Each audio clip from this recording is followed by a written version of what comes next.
चलिए आइए आइए सभी लोग। हम लोग जो है पहला प्रश्न जो है, बाबर ने सबसे पहले किस युद्ध को जिहाद घोषित किया था? किस युद्ध को सबसे पहले जिहाद घोषित किया था और युद्ध के पश्चात गाजी की उपाधि, काफिरों को मारने वाला की उपाधि धारण किया था? तो बाबर के ये युद्ध है आपके पानीपत का प्रथम युद्ध, इसे आप प्रथम समझना।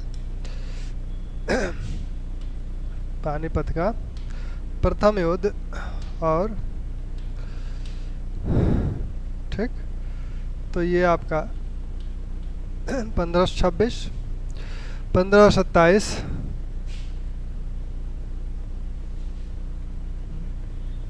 ये ऑप्शन जो है आप जो है इसको घाघरा का युद्ध समझे। घाघरा का युद्ध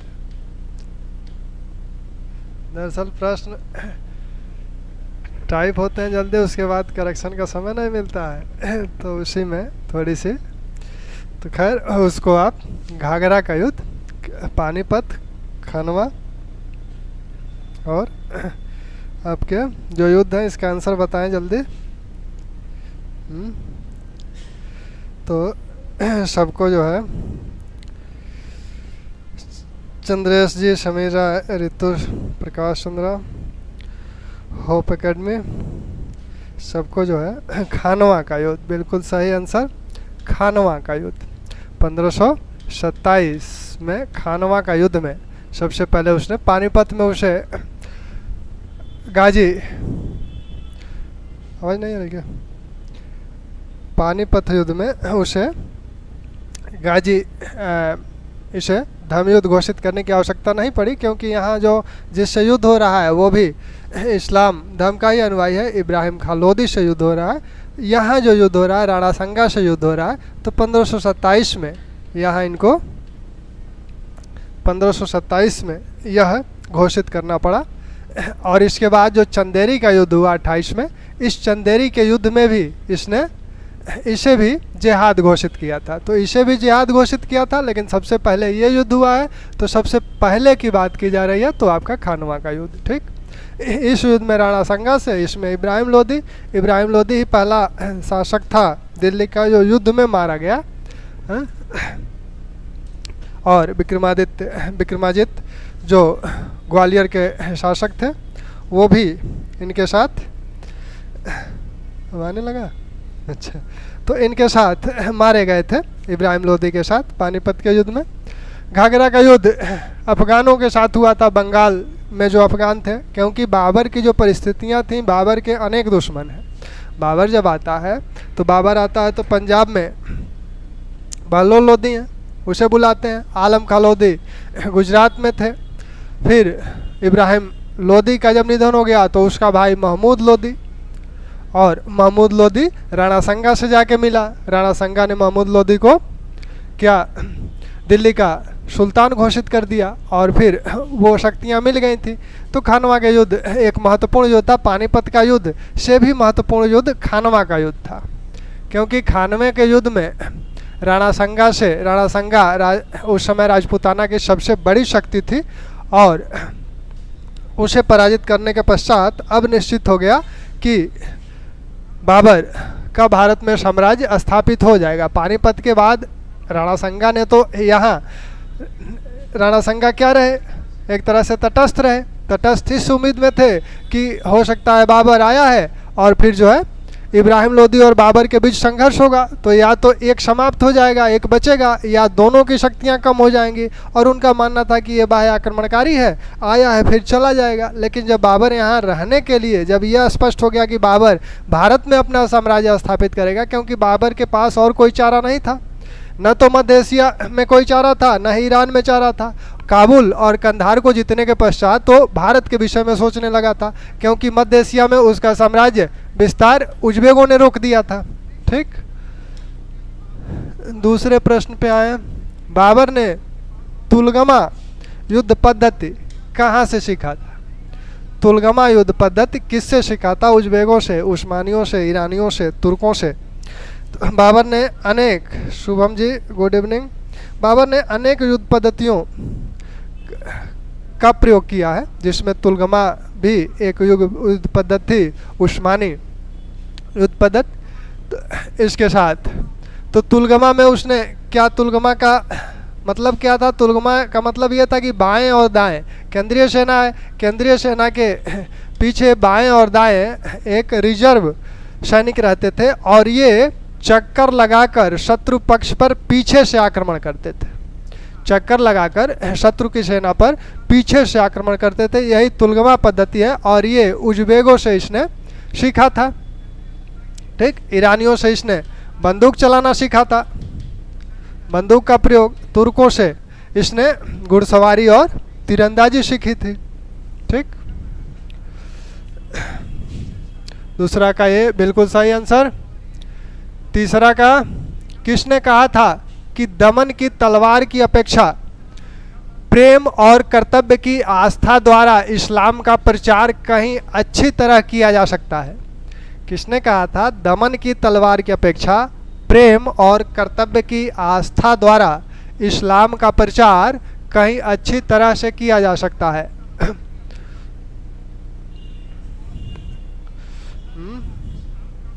तो तीसरे का आंसर आप लोग दे दें। दूसरे और पहले का तो आप लोगों ने आंसर बिल्कुल सही दिया, तीसरे के भी का भी आंसर सही आएगा। ठीक, एक ऐसा शासक जो तलवार, दमन की तलवार से इस्लाम का प्रचार नहीं करना चाहता है, बल्कि वह प्रेम और कर्तव्य के माध्यम से जनता के प्रति अपने कर्तव्यों के निर्वहन के माध्यम से इसका प्रचार करना चाहता है। और यह बात बाबर ने अपने पुत्र हुमायूं से कही थी। यह बात बाबर ने अपने पुत्र हुमायूं से कही थी। हुमायूं को वह समझा रहा था, तब यह बात भी उसने समझाया था और हुमायूं को बताया भी था कि एक शासक के लिए सबसे महत्वपूर्ण है उसका कर्तव्य। उसे आराम पसंद नहीं होना चाहिए, उसे निरंतर परिश्रम करना चाहिए। क्योंकि बाबर की जीवनी खुद में एक इस तरह की गाथा है जिसमें वह खुद ही अपनी तुझके बाबरी में कहता है कि मैंने एक जगह कभी भी रमजान नहीं बिताया, यानी अस्थाई जीवन नहीं रहा था।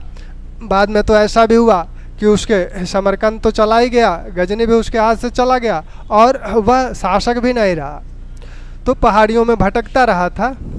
ठीक, चौथा, शेर शाह सूरी किस युद्ध में बाबर के साथ मिलकर युद्ध में भाग लिया था? शेर शाह सूरी बाबर के साथ भी कुछ दिनों तक था, कुछ दिन मुगल सेना में भी था। और इनमें से कौन सा युद्ध है जिसमें शेर शाह सूरी भाग लिया था बाबर के साथ? इसको आप घाघरा समझें, घाघरा।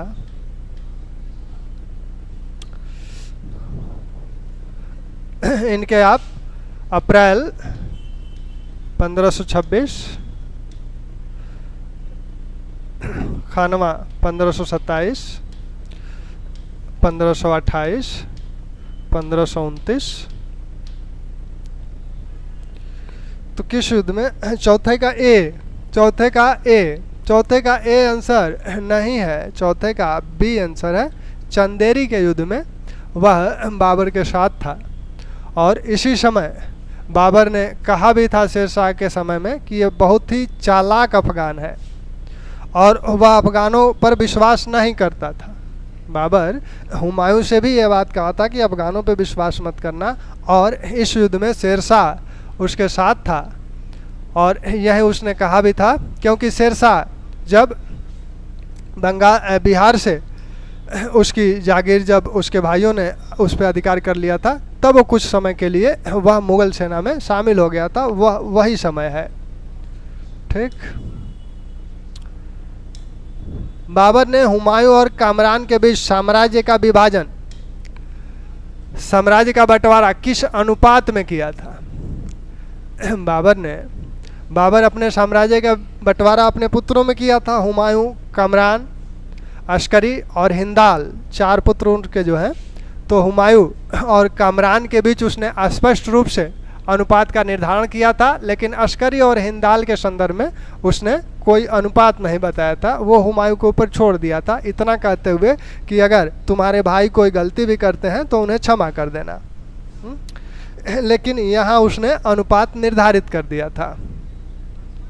तो यह जो अनुपात निर्धारित किया था 6:5 का निर्धारण किया गया था। हुमायूं ने कामरान को दिया क्या था? हुमायूं ने कामरान को लाहौर, दीपालपुर, सिंध, ये पूरा क्षेत्र कामरान को मिला था। पंजाब पूरा मिला था और सिंध मिला था। यानी एक तरह से यह हुमायूं की एक बड़ी गलती थी, क्योंकि उत्तर पश्चिमी सीमा के पूरे क्षेत्र को कामरान को दे दिया था। और इससे क्या हुआ कि उधर से जो तुर्क सैनिक आते थे तो वो यहाँ दिल्ली तक नहीं पहुँच पाते थे, बीच में कामरान है। तो यह हुमायूं की एक गलती है। ठीक, तो 6:5। हिंदाल और अस्करी के विषय में वो कुछ नहीं कहता है, वो हुमायूं को ऊपर छोड़ दिया। अस्करी को उसने हाँसी दे दिया, संभल दे दिया। हुमायूं ने अपने अमीरों को कितने श्रेणियों में विभाजित किया था? हुमायूं ने अपने अमीरों को कितने श्रेणियों में विभाजित किया था? हुमायूं अमीरों की अपनी श्रेणियां बनाया था, तो उन श्रेणियों में कितनी श्रेणियां हैं हुमायूं के अमीरों की? तो हुमायूं के अमीरों की श्रेणियां 5वें का 7वें का। हुमायूं ने जो अमीरों की श्रेणियां बनाई थी, तो अमीरों की श्रेणियों में वह 3 श्रेणियां बनाता है। एक दार्शनिकों की, विद्वानों की श्रेणी, एक जो है वह अधिकारियों की, जो राजवंश के लोग हैं वो, और जो शासनाधिकारी हैं वो, और दूसरा जो है बनाता है दार्शनिकों की और विद्वानों की, और तीसरी श्रेणी जो है वो संगीतज्ञों की है। तो 3 श्रेणियां हुमायूं बनाता है। मीना बाजार की शुरुआत सबसे पहले किसने की? मीना बाजार की शुरुआत सबसे पहले किसने किया था? तो मीना बाजार की शुरुआत अकबर, शेरशाह, हुमायूं, बाबर। इसका आंसर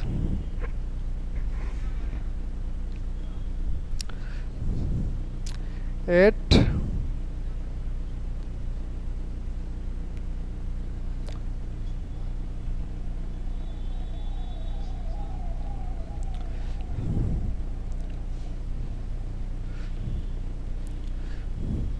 एट बी, हुमायूं, बिल्कुल सही आंसर।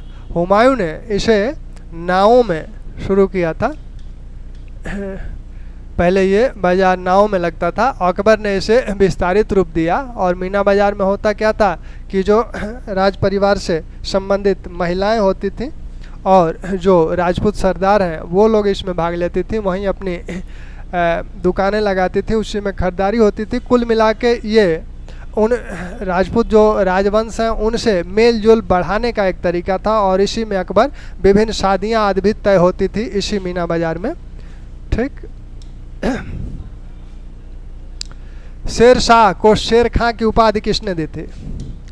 शेर खां को शेर खां की उपाधि किसने दी थी? इसको आप बहरा समझे। बहरा खां लोहानी, अब्बास खां शेरवानी, जलाल खां, इब्राहिम खां लोधी।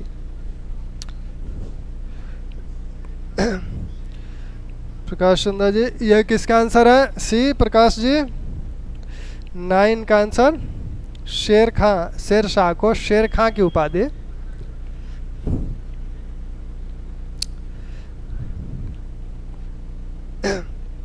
शेर खां की उपाधि। शेर शाह पहले जो है वह कहाँ था? इसके पिता पहले जौनपुर में कुछ जागीरें मिली थी, लेकिन बाद में जब बहरा खां लोहानी को बिहार में भेजा गया सिकंदर लोदी के समय, तब वो भी चले गए बिहार। और इनके 8 भाई हैं शेरशाह, तो इसमें से एक इनके अन्य भाइयों के साथ इनका संघर्ष हो रहा था। और ये जो बहरा खान लोहानी है, ये क्या है, ये दक्षिणी बिहार के सूबेदार हैं और इन्हीं के बिहार के सूबेदार हैं और इन्हीं के अधीन शेरशाह कार्य करता था। इन्हीं के दरबार में चला गया था, बाद में इनके यहाँ नौकरी कर लिया था और एक शेर को मारने के कारण बहरा खां लोहानी ने उसे शेर खां की उपाधि दी थी। ठीक, बाद में चौसा युद्ध के पश्चात उसने सुल्तान की उपाधि धारण कर ली। जलाल खां जो है, ये जलाल खां इन्हीं बहरा खां लोहानी के पुत्र हैं और बहरा खां लोहानी के निधन के पश्चात इसी जलाल खां का संरक्षक बना था शेरशाह। और जब अफगान सरदार जलाल खां को लेकर बंगाल चले गए तब बिहार का पूर्णतया शासक बन गया जलाल खां। नसरत खां जब बंगाल का शासक था तो नसरत खां से इसका संघर्ष था।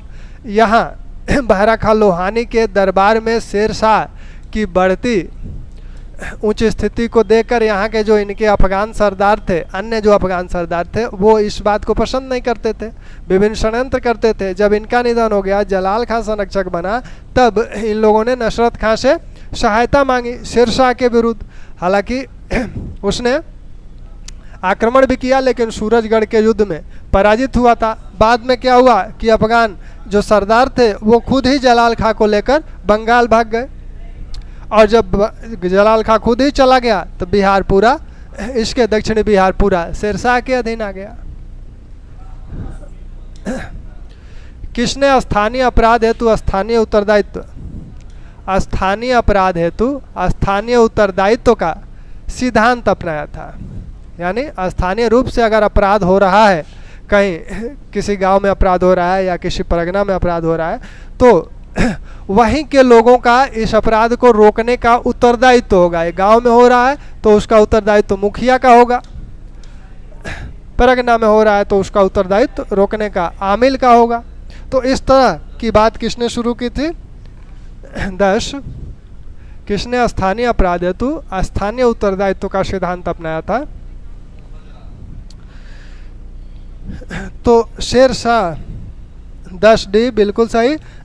शेरशाह ने स्थानीय गांव में अपराध हो रहा है तो अपराधी को पकड़ने की जिम्मेदारी मुखिया की, अगर नहीं पकड़ता है तो सजा इनको मिलेगी, मुखिया को मिलेगी।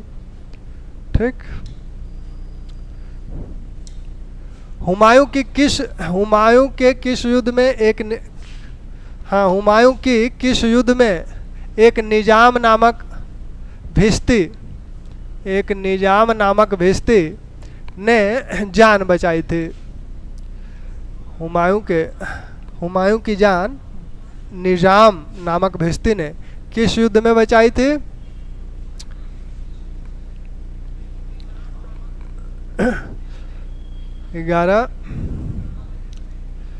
चौसा का युद्ध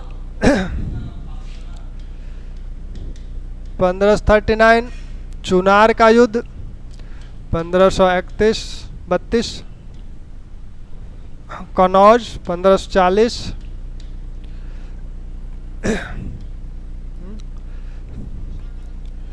11B चुनार का युद्ध। चुनार के युद्ध में बेइज्जती की जरूरत ही नहीं थी। बेइज्जती की जरूरत जब तब पड़ेगी जब किसी नदी में जाए, नदी से बचाएगा। यह जो चौसा का युद्ध है, इस युद्ध में हुमायूं ने अपना घोड़ा नदी में उतार दिया था, गंगा में उतार दिया। तब उसी समय निजाम ने उसे बचाया था और हुमायूं ने यह कहा था कि तुम्हें निजामुद्दीन औलिया जैसी प्रसिद्धि प्रदान कर देंगे। तो बाद में कहा जाता है, कुछ इतिहासकार कहते हैं 2 दिन शासक बनाया, कुछ कहते हैं कि 2 घंटा बनाया, संभवतः आधे दिन का शासक इसे बनाया था। निजाम को दिल्ली का सुल्तान बनाया था। ठीक। ये दोनों युद्ध किससे हुए हैं? ये दोनों युद्ध हुमायूं और शेरशाह के बीच हुए हैं। जब हुमायूं बंगाल गया था 3839 में जब बंगाल गया था, बंगाल की विजय कर लिया। बंगाल से जब लौट रहा था तो जब बंगाल में हुमायूं व्यस्त था तभी शेरशाह ने इधर बिहार के चुनार बिहार और यहाँ कनौज तक के क्षेत्र पर अधिकार कर लिया था। जब उधर से हुमायूं लौटा तो बीच में यही ये लोग मिले, इनसे युद्ध हुआ, हुमायूं की पराजय हुई। किसने हुमायूं के प्रति कभी विद्रोह नहीं किया था? हुमायूं के 4 भाई हैं, हिंदाल, कमरान, अस्करी। 3 भाई हैं, हुमायूं 4। तो ये कमरान और अस्करी एक माँ के हैं। गुलरुख बेगम के ये गुलरुख बेगम से उत्पन्न हुए हैं और दिलदार बेगम से ये उत्पन्न हुए हैं। माहम सुल्ताना से हुमायूं उत्पन्न हुए थे। माहम सुल्ताना से हुमायूं है। तो इसमें से साम्राज्य का बंटवारा चारों लोगों में हो गया है। कमरान सबसे ज़्यादा जो विरोध किया उसने कमरान ने नहीं किया, लेकिन हिंदाल जो है जब बंगाल में हुमायूं था तभी हिंदाल ने अपने को शासक घोषित कर दिया था, अपने नाम का खुतबा पढ़वा लिया था।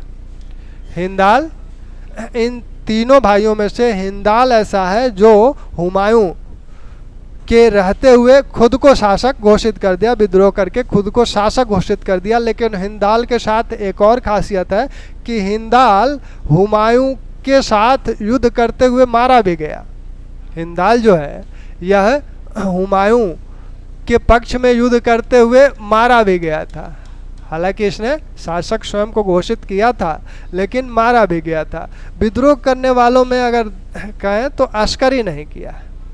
अस्करी हमेशा हर जगह हुमायूं के साथ है, यहाँ तक कि जब उसे ईरान जाने का, फारस जाने का रास्ता देने की बात थी, कंधार में यह सूबेदार नियुक्त था कमरान की ओर से, तो इसने हुमायूं को फारस जाने का एक तरह से रास्ता भी दिया था। अकबर को हुमायूं वहीं छोड़कर और फारस चला गया था। ठीक, आगे चलें।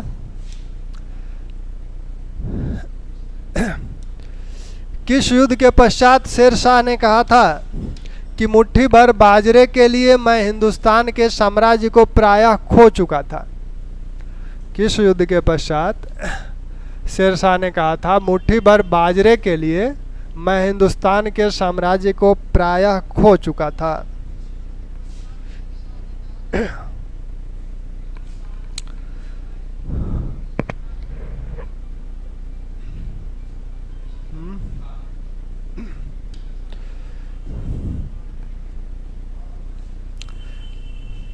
ठीक, तो 1545, 1544 मुल्तान से युद्ध भी लगभग 1543। तो इनमें से कौन सा युद्ध है? 13B मारवाड़ का युद्ध। मालदेव यहाँ का शासक है और मालदेव से युद्ध के समय, हालांकि यह युद्ध भी शेरशाह ने छल से ही जीता था। शेरशाह अनेक युद्धों में छल का प्रयोग करता है, इस युद्ध में भी उसने छल का प्रयोग किया था और एक जाली पत्र मालदेव के शिविर के पास ऐसे गिरवा दिया था कि उसमें यह कहा गया था कि राजपूत सरदार जो है वह मालदेव को शेरशाह के सामने लाएंगे। तो इससे क्या हुआ कि मालदेव अपने सरदारों पर विश्वास नहीं किया और भाग गया।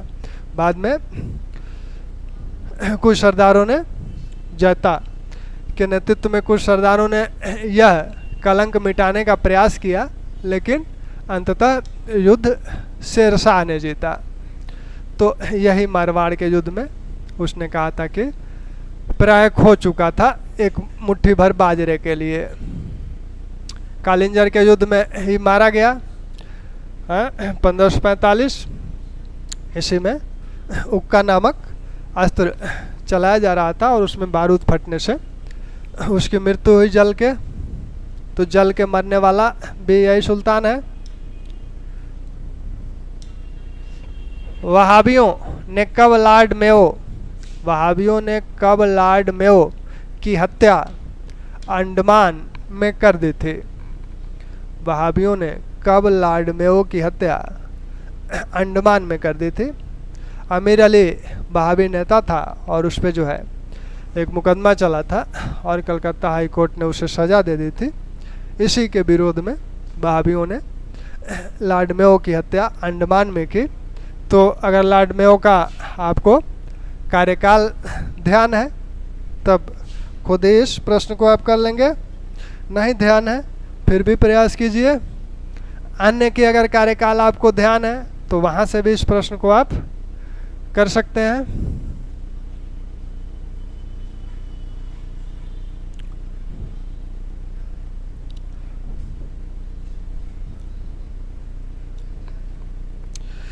चौदह 1872 में लॉर्ड मेयो की हत्या वहाबियों ने की थी। ठीक।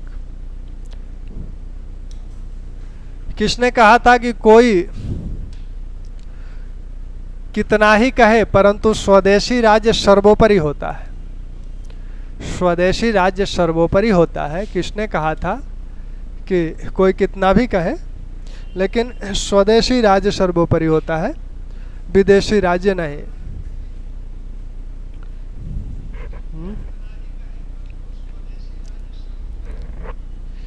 स्वदेशी राज्य सर्वोपरि होता है, विदेशी राज्य नहीं।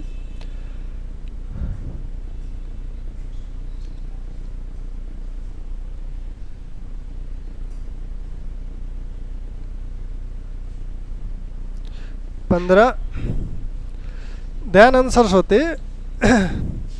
यह कथन दयानंद सरस्वती का है। वो कहते हैं कि बुरा से बुरा स्वदेशी राज्य भी विदेशी राज्य से अच्छा होता है।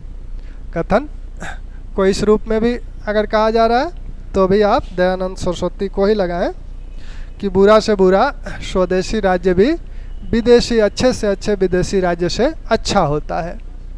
ठीक। राजा राम मोहन राय ब्रिटिश सरकार को हटाने के पक्ष में फिलहाल नहीं है। अभी वो ब्रिटिश सरकार को हटाने के पक्ष में नहीं है। वो ब्रिटेन से स्वतंत्रता की बात नहीं सोच रहे हैं। ठीक।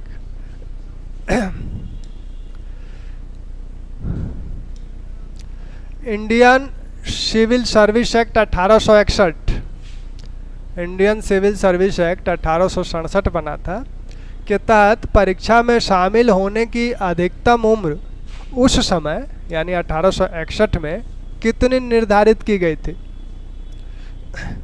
Indian civil service act 1861 Bharat में प्रतियोगी परीक्षाओं का प्रारंभ 1853 एक्ट से माना जाता है। उसके लिए सिविल सेवा के लिए जो एक्ट बना 1861 में बना और उसमें अधिकतम आयु कितने निर्धारित की गई थी? दरअसल ये परीक्षा इंग्लैंड में होती थी तो भारतीय युवाओं को इंग्लैंड जाकर परीक्षा देनी होती थी। 16C इतने कम उम्र निर्धारित की जाएगी।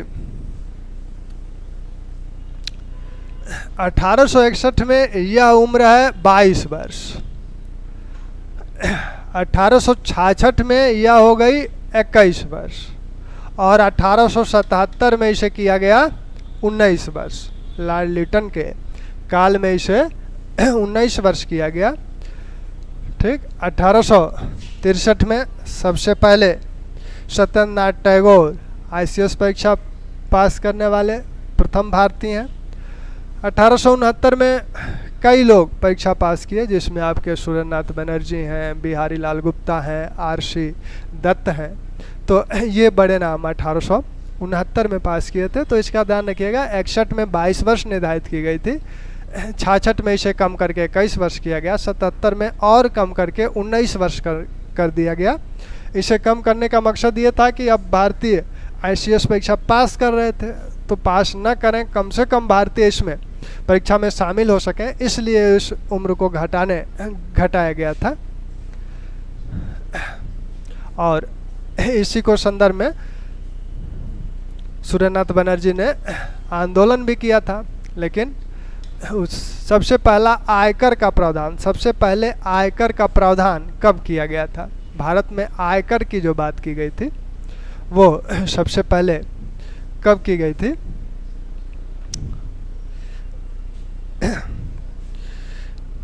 गुड इवनिंग अमरिंदर जी। सबसे पहले आयकर की बात कब की गई है? आयकर की बात हालांकि 57 में इस तरह का प्रस्ताव था, लेकिन उसे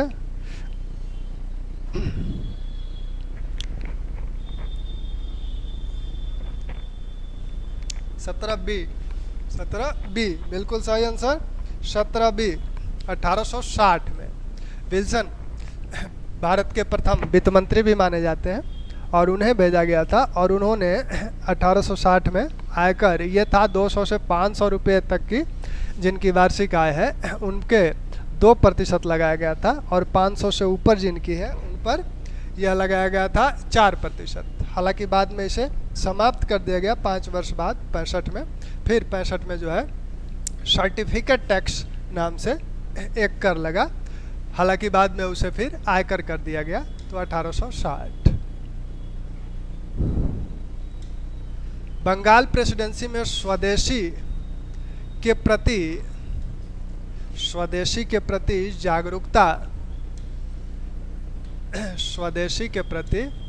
जागरूकता उत्पन्न करने वाले प्रथम व्यक्ति थे। बंगाल में स्वदेशी के प्रति जागरूकता उत्पन्न करने वाले प्रथम व्यक्ति हैं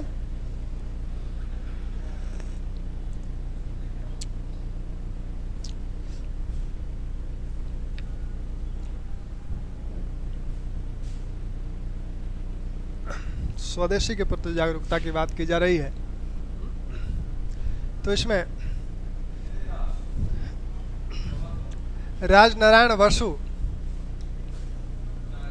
ये अंग्रेजी पढ़े लिखे थे लेकिन फिर भी ये हिंदी में बातें करते थे, और इन्होंने राष्ट्रीय प्रबोधन सभा का भी गठन किया था स्वदेशी को प्रचारित करने के लिए।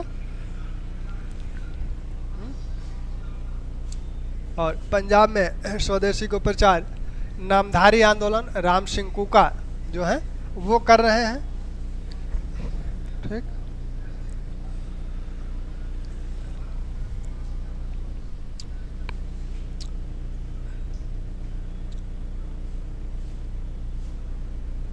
सुरेंद्रनाथ बनर्जी को सिविल सेवा से कब हटाया गया था? सुरेंद्रनाथ बनर्जी को सिविल सेवा से कब हटाया गया था? अभी हम लोगों ने देखा 1869 में तो ये सिविल सेवा पास किए थे, लेकिन हटाया कब गया? सिविल सेवा जब पास किए थे तो सिविल सेवा पास करने के बाद असम में कलेक्टर के पद पे नियुक्त थे, और वहीं एक अपने क्लर्क द्वारा एक फाइल दिया गया, उस पर बिना देखे इन्होंने साइन कर दिया था, इसीलिए इन्हें हटाया गया था। कब हटाया गया?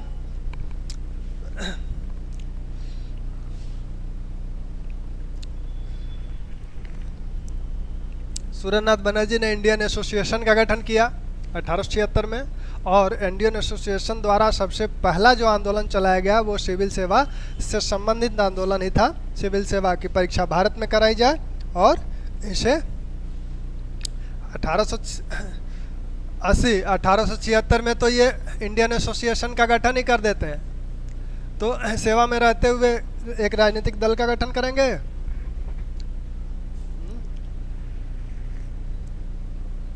1874 में इन्हें पद से हटाया गया था। ठीक, सिविल सेवा की परीक्षा भारत में भी कराई जाए, लंदन में हो रही है, उसके साथ साथ भारत में भी कराई जाए, उम्र बढ़ाई जाए, इसको लेकर सबसे पहला आंदोलन इंडियन एसोसिएशन ने किया था।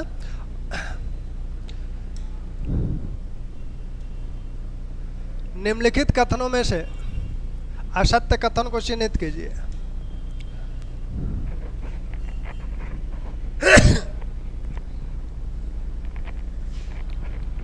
निम्नलिखित कथनों में से असत्य कथन को चिन्हित कीजिए। इलवर्ट बिल विवाद भारतीय न्यायाधीशों के अधिकार से संबंधित था। इलवर्ट बिल विवाद 1883 भारतीय न्यायाधीशों के अधिकार से संबंधित था। पीसी इलवर्ट वायसराय की परिषद, दूसरा कथन है, के विधि सदस्य थे उस समय। तीसरा कथन है 1869 में सुरेंद्र नाथ बनर्जी, बिहारी लाल गुप्ता, आरसी दत्त सिविल सेवा परीक्षा में सफल हुए थे। इसकी बात तो आप पहले ही हो चुकी है। बिहारी लाल गुप्ता ने अपने अधिकारों को लेकर रिपन को एक पत्र लिखा था। इलवर्ट बिल का जो विवाद है बहुत ही महत्वपूर्ण विवाद है और विशेषकर राष्ट्रीयता, भारतीयों में राष्ट्रीयता को जागृत करने, उत्पन्न करने में इस एक घटना का बड़ा ही महत्वपूर्ण योगदान था। जब रिपन गवर्नर जनरल थे तो बिहारी लाल गुप्ता, इसमें तीनों लोगों में बिहारी लाल गुप्ता जो चयनित हुए थे, तो इन्हें कलकत्ता में प्रेसिडेंसी मजिस्ट्रेट के रूप में नियुक्ति हुई थी और बाद में इनका जो है पदोन्नति हुई, इनकी प्रमोशन हुआ, तो इन्हें कलकत्ता से बाहर भेज दिया गया। कलकत्ता से बाहर नियुक्ति हुई। वहाँ क्या था कि परंपरा ये थी कि प्रेसिडेंसी जो शहर है, प्रेसिडेंसी नगरों में फौजदारी 1861 से ये किया गया कि फौजदारी कानून के संदर्भ में फौजदारी जो मामले होंगे उसमें सबके लिए एक ही कानून होगा, वो हिंदू हो या मुस्लिम हो। तो यहाँ प्रेसिडेंसी नगर में जो फौजदारी मामले होते थे तो वहाँ भारतीय न्यायाधीश भी यूरोपियनों के मामले सुन सकते थे, ब्रिटिश न्यायाधीश तो सुनते ही सुनते थे। लेकिन ग्रामीण क्षेत्रों के न्यायालयों में, प्रेसिडेंसी नगरों से बाहर जो न्यायालय थे, वहाँ यूरोपियनों के मामले सिर्फ यूरोपियन न्यायाधीश सुन सकता था, भारतीय न्यायाधीश नहीं सुन सकता था। जब बिहारी लाल गुप्ता का प्रमोशन हुआ तो प्रेसिडेंसी नगर से बाहर नियुक्ति हुई, वहाँ इनका अधिकार कम हो गया। अब ये यूरोपियनों के फौजदारी मामले को नहीं सुन सकते हैं। तो उन्होंने इस संदर्भ में एक पत्र लिखा ईडन को। यह पत्र रिपन को नहीं लिखे थे, उप गवर्नर जो ईडन थे उस समय, ये तो गवर्नर जनरल हैं, तो उप गवर्नर ईडन को उन्होंने पत्र लिखा कि यह किस प्रकार की विसंगति है कि मेरा प्रमोशन हो रहा है और मेरे अधिकार कम हो जा रहे हैं। प्रमोशन होगा तो अधिकार बढ़ेंगे, यहाँ मेरा प्रमोशन हो रहा है, अधिकार कम हो रहा है, अब मैं यूरोपियनों के मामले नहीं सुन सकता हूँ। तब इस विसंगति को दूर करने के लिए रिपन की परिषद ने जो विधि सदस्य हैं इलवर्ट, इनको ये जिम्मेदारी सौंपी गई। इन्होंने एक बिल तैयार किया, एक विधेयक तैयार किया इस विसंगति को दूर करने के लिए। उसमें भारतीयों को भी ये अधिकार, भारतीय न्यायाधीशों को भी देने की बात कही गई थी। इस बात की खबर जब यूरोपियनों को लगी तो उन लोगों ने एक एसोसिएशन का गठन करके इसका पुरजोर विरोध किया। यहाँ तक कि ये कहा गया कि अगर रिपन असम जाते हैं छुट्टी मनाने तो उन्हें वहाँ उनका अपहरण करके इन्हें ब्रिटेन भेज दिया जाएगा। बाद में महारानी ने भी रिपन की बुद्धिमत्ता पर संदेह व्यक्त किया था तो रिपन चले गए थे। तो ये इसमें आपका जो कथन है, ये पत्र रिपन को नहीं लिखा गया था बल्कि पत्र ईडन को लिखा गया था। उप गवर्नर थे इस समय बंगाल के, ठीक, और सभी कथन आपके सत्य हैं।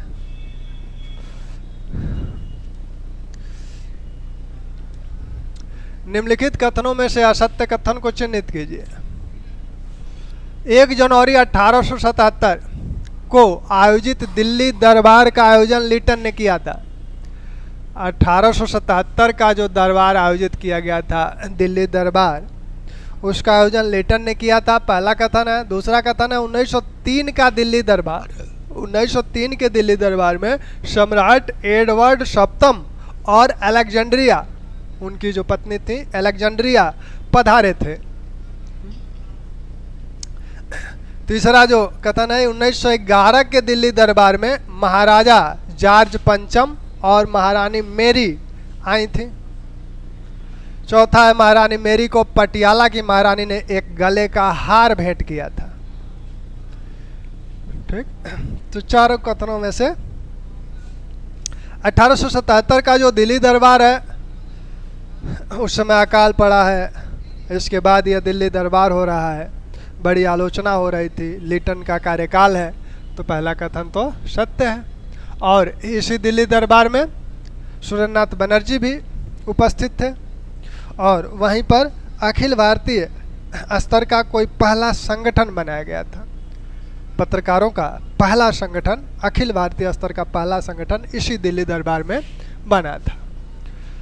फिर 1903 का जो दिल्ली दरबार था, इसमें इनको आना था। 1903 कर्जन का काल है, तो इनको आना था। सम्राट एडवर्ड सप्तम और अलेक्जेंड्रिया को आना था, लेकिन वो आए नहीं और अपनी जगह उन्होंने ड्यूक ऑफ कनाट, उनके जो भाई थे ड्यूक ऑफ कनाट को भेज दिया। तो ये कथन आपका असत्य है। 1911 दिल्ली दरबार में जॉर्ज पच्चम और महारानी आए थे। इसी में बंगाल विभाजन को रद्द किया गया और आपका फिर दिसंबर 1911 की घटना है और दिल्ली को राजधानी बनाने की बात कही गई। यहाँ पटियाला की महारानी ने सभी राजवाड़ों की ओर से उन्हें एक हार, गले का हार जिसमें विभिन्न प्रकार के रत्न जड़े हुए थे, दिया था। ठीक। A nation in making, a nation in making का लेखक कौन है? सुरेंद्रनाथ बनर्जी, बाल गंगाधर तिलक, दादाभाई नौरोजी, सीतारामैया।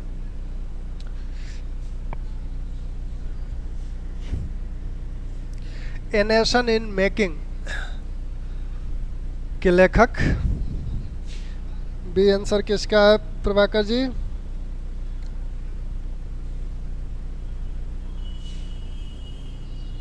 नहीं देख रहा। बी आंसर किसका है प्रभाकर जी? क्वेश्चन के साथ क्वेश्चन को भी मेंशन कर दें तो हमें समझने में थोड़ी सी। 22 है सुरेंद्रनाथ बनर्जी, बिल्कुल सही आंसर। सुरेंद्रनाथ बनर्जी ने ए नेशन इन मेकिंग नामक किताब लिखी थी। बाल गंगाधर तिलक का आप गीता रहस्य जानते ही हैं, दादाभाई नौरोजी का अनेक लेख हैं इनके। सीतारामैया ये भारतीय राष्ट्रीय कांग्रेस के इतिहासकार हैं, हिस्ट्री ऑफ कांग्रेस इनकी रचना है सीतारामैया की।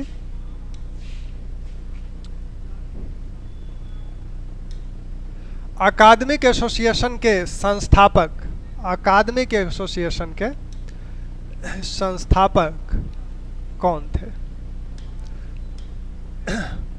संस्थापक कौन थे अकादमिक एसोसिएशन?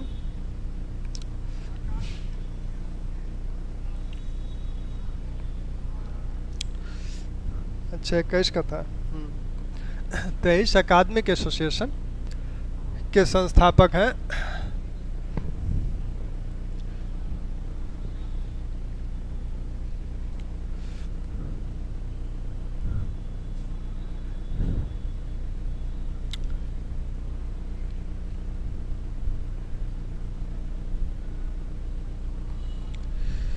अकादमिक एसोसिएशन 1828 में इसका गठन हुआ था और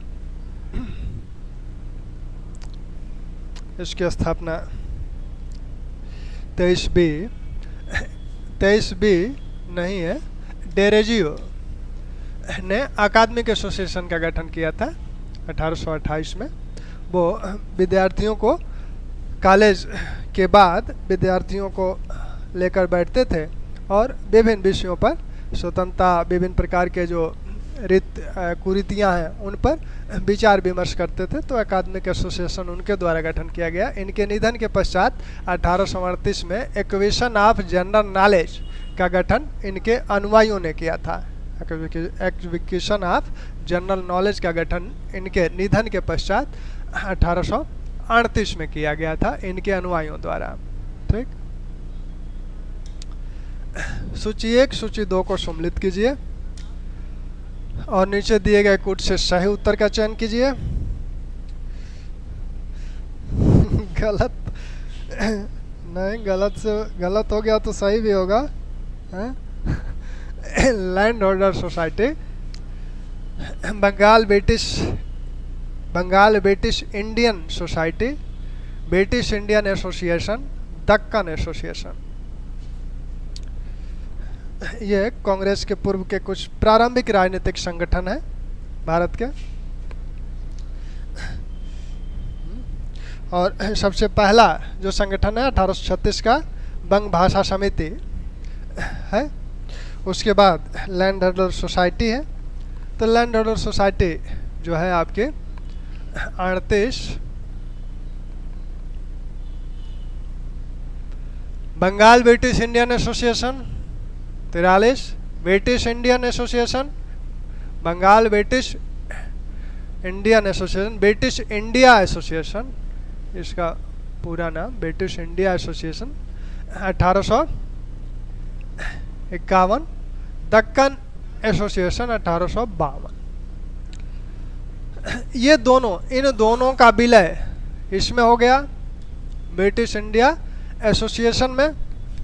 ये मुख्यतः जमींदारों का संगठन है। द्वारकानाथ ठाकुर या द्वारकानाथ टैगोर इसके पहले अध्यक्ष हैं और उस समय के जितने जमींदार थे बंगाल के सभी इस एसोसिएशन में। साथ में बंगाल के भारतीय जमींदार ही नहीं हैं बल्कि जो नील के जमींदार हैं, चाय बागान के जमींदार हैं, ब्रिटिश यूरोपियन जमींदार, वो भी इसमें हैं। बाद में उन लोगों ने अलग से इंडो प्लाटस एसोसिएशन का गठन कर लिया था 39 में, तो यूरोपियन जमींदारी से अलग हो गए थे। बंगाल ब्रिटिश इंडियन सोसाइटी यह जो है जॉर्ज थॉमसन के नेतृत्व में गठित की गई थी, जॉर्ज थॉमसन। और इन्हें क्या माना जाता था? इन्हें माना जाता है कि भारतीयों में राजनीतिक जागरूकता उत्पन्न करने वाले पहले व्यक्ति हैं George Thomson. British India association, British India association का गठन 1843 में इसका गठन हुआ। धीरे धीरे यह निष्क्रिय हो गया क्योंकि इसमें प्यारी चंद जो इसके सचिव थे वो जमींदारों की आलोचना करते थे, तो इससे धीरे धीरे जमींदारी से किनारे होने लगे। तो बाद में इसका गठन होगा 1851 में। इसका गठन मुख्य रूप से जिसके लिए भारतवर्षीय सभा, इसे बंगाल में भारतवर्षीय सभा भी बोला जाता है, और इसका गठन जो हुआ था प्रमुख उद्देश्य था 1853 का जो चार्टर एक्ट आने वाला था, तो उस चार्टर एक्ट में हम लोग अपनी कुछ मांगे शामिल करा सकें। तो इस संदर्भ में ब्रिटेन को ज्ञापन भेजना था, तो एक तरह से चार्टर आंदोलन इसने चलाया था ब्रिटिश इंडिया एसोसिएशन ने। और यहाँ राधाकांत देव इसके अध्यक्ष हैं और द्वारकानाथ टैगोर इसके सचिव हैं। तो इसने पत्र भी लिखा था अन्य प्रेसिडेंसियों के गणमान्य लोगों को कि आप लोग भी एक एक संगठन का गठन करके इस प्रकार के आंदोलन चलाइए। तो उसमें सबसे पहले इस पत्र के बाद जिसका गठन हुआ था, ये पूना में दक्कन एसोसिएशन का गठन हुआ था। हालांकि बहुत दिन तक यह नहीं रह पाई संस्था। तो सबसे पहले जो गठित होने वाली बंगाल से बाहर चार्टर आंदोलन के संदर्भ में जो पहली संस्था थी वो दक्कन एसोसिएशन थी। हिंदू पैट्रियाट इसका मुख्य पत्र था। हिंदू पैट्रियाट के माध्यम से ये लोग 1860 में जो अकाल पड़ा था संयुक्त प्रांत में, उस अकाल में भी इसने राहत कार्य किया था। और ये जितने भी संगठन हैं 1851 में यहाँ है, फिर मद्रास नेटिव एसोसिएशन है, बम्बई एसोसिएशन है, ये सभी 1857 विद्रोह की आलोचना करते हैं। ये 1857 विद्रोह की यह भी आलोचना करता है। और इसके तर्ज पे ही जो मद्रास नेटिव एसोसिएशन का गठन हुआ था लक्ष्मी नरसुचेट्टी के द्वारा, और बम्बई एसोसिएशन का जो नौरोजी के संदर्भ में गठन हुआ था उनके नेतृत्व में, तो ये सभी 1857 विद्रोह की आलोचना करते हैं। मुख्य ध्येय है 1853 चार्टर एक्ट के संदर्भ में अपनी कुछ मांगों को शामिल कराना। ठीक। ब्रिटिश इंडिया एसोसिएशन के प्रथम अध्यक्ष, ब्रिटिश इंडिया एसोसिएशन के अभी बात हुई थी, ब्रिटिश इंडिया एसोसिएशन के प्रथम अध्यक्ष कौन है? तो ब्रिटिश इंडिया एसोसिएशन के प्रथम अध्यक्ष राधाकांत देव हैं। देवेंद्र ठाकुर क्या है उसके? देवेंद्र ठाकुर इसके सचिव हैं। ठीक। आज कुछ बातें हुई थी हुमायूं, बाबर, हुमायूं और शेरशाह से संबंधित। तो बाबर, हुमायूं और शेरशाह से जो संबंधित चीज़ें हैं, तो बाबर के विषय में आप जानते हैं कि बाबर फरगना का शासक है और समरकंद उसके पूर्वजों की राजधानी है। तो उस पर भी अधिकार करने का प्रयास करता है। पहला 1497 में पहली बार उसने उस पर अधिकार किया, फिर 1501 में, फिर 1510 में। 1501 में 100 दिन ही रह पाया। बाबर ने ईरान के जब काबुल और कंधार पे आक्रमण वो अधिकार किया, तो उसके बाद 1504 पे में काबुल पे अधिकार किया। उसके बाद खुरासान आदि को भी इराक के शासक इस्माइल से, शाह इस्माइल से सहायता प्राप्त करके उसने उस पर अधिकार किया। मध्य एशिया में उज़्बेक ज़्यादा शक्तिशाली हैं, तो उधर वो जा नहीं सकता, तो भारत की तरफ आने का प्रयास किया। और भारत में आने के संदर्भ में उसने पानीपत के पहले 4 बार भारत पे आक्रमण किया था। बाजौर और भेरा पर पहला आक्रमण उसने 1519 में किया, फिर 1520 में किया। 1519 में 2 आक्रमण उसके हैं, फिर पेशावर तक आया। 1520 में उसका आक्रमण है, फिर 1524 में पूरे पंजाब को जीत लिया, फिर 1526 में पानीपत का प्रथम युद्ध। पानीपत के युद्ध के बाद वह अनेक युद्ध करता है। आपने देखा है खानवा आदि के युद्ध करता है। 1530 में निधन हो जाता है। उसके बाद हुमायूं शासक बनता है। हुमायूं के शासक बनने के बाद एक क्वेश्चन और नहीं आया था क्या? एक क्वेश्चन शायद मिस हुआ है क्या इसमें?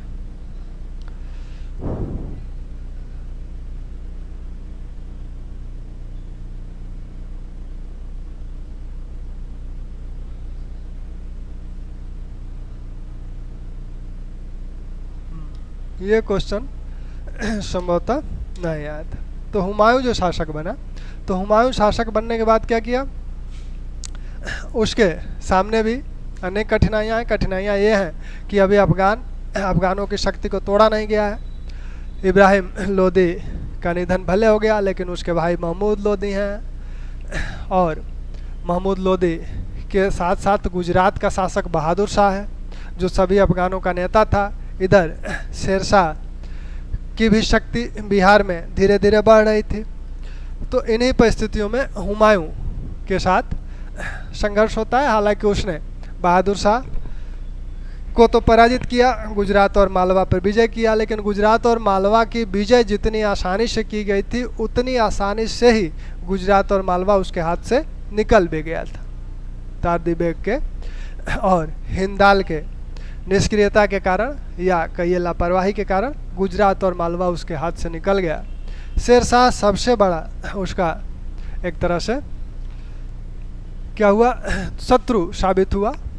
और 1540 में कन्नौज के युद्ध में शेरशाह ने हुमायूं को पराजित कर दिया, और उसके बाद 15 वर्ष तक उसका निर्वासन का जीवन रहा, 1555 तक। इस दौरान वह सिंध गया, सिंध से फिर ईरान गया, और ईरान के शाह तमास्प से सहायता प्राप्त करके उसने काबुल और कंधार कामरान से जीता। और फिर वह जब अब यहाँ किसका शासन है? शेरशाह के बाद सिकंदर शाह सूरी शासक बनता है। सिकंदर शाह सूरी के 1553 में निधन हो जाने के पश्चात उसका पुत्र फिरोज शाह शासक बनता है, लेकिन उसके मामा मुबारिज खान ने उसकी हत्या कर दी और आदिल शाह के नाम से शासक बना। लेकिन उसी समय कुछ अन्य अफगान सरदार भी, वह योग्य शासक नहीं था, तो कुछ अन्य अफगान सरदार भी अपनी स्वतंत्रता घोषित कर दिए, जिसमें लाहौर का सिकंदर शाह सूर जो शासक है, उसने अपनी स्वतंत्रता घोषित कर दी। इब्राहिम सूर ने अपनी स्वतंत्रता बयाना में घोषित कर दी। दिल्ली पर भी वो अधिकार किया, लेकिन अंततः सिकंदर शाह सूर दिल्ली पर अधिकार कर लिया। तो इस प्रकार इस्माइल शाह सूर के निधन के पश्चात जो अफगान थे, उनकी शक्ति कमज़ोर होने लगी। इस अव्यवस्था के काल को देखकर हुमायूं पुनः भारत पे आने का प्रयत्न किया। तो भारत पे आने के प्रयत्न के संदर्भ में जो निर्णायक युद्ध हुआ, सरहिंद का युद्ध, यह जून 1555 में सरहिंद का युद्ध हुआ, और इसमें सिकंदर शाह सूर पराजित हुआ, और तत्पश्चात हुमायूं ने भारत पर पुनः अधिकार कर लिया। ठीक, तो ये आपके कुछ प्रश्न रहे। प्रश्न की संख्या थोड़ी सी कम थी। चलिए कल जो है, अब ऐसे मिडवल में आप कुछ अभी सल्तनत कालीन प्रशासकीय या सांस्कृतिक कुछ बातें हैं, तो बीच बीच में उस तरह के प्रश्न आते रहेंगे। और यहाँ से हम लोग हुमायूं से मुग़ल साम्राज्य की बातें करेंगे। और उधर मॉडर्न में जो चल रहा है, अब हम लोग राष्ट्रीय आंदोलन, विशेषकर भारतीय राष्ट्रीय कांग्रेस की स्थापना की तरफ आ रहे हैं। ठीक, तो उन्हीं से संबंधित प्रश्न आएंगे। धन्यवाद।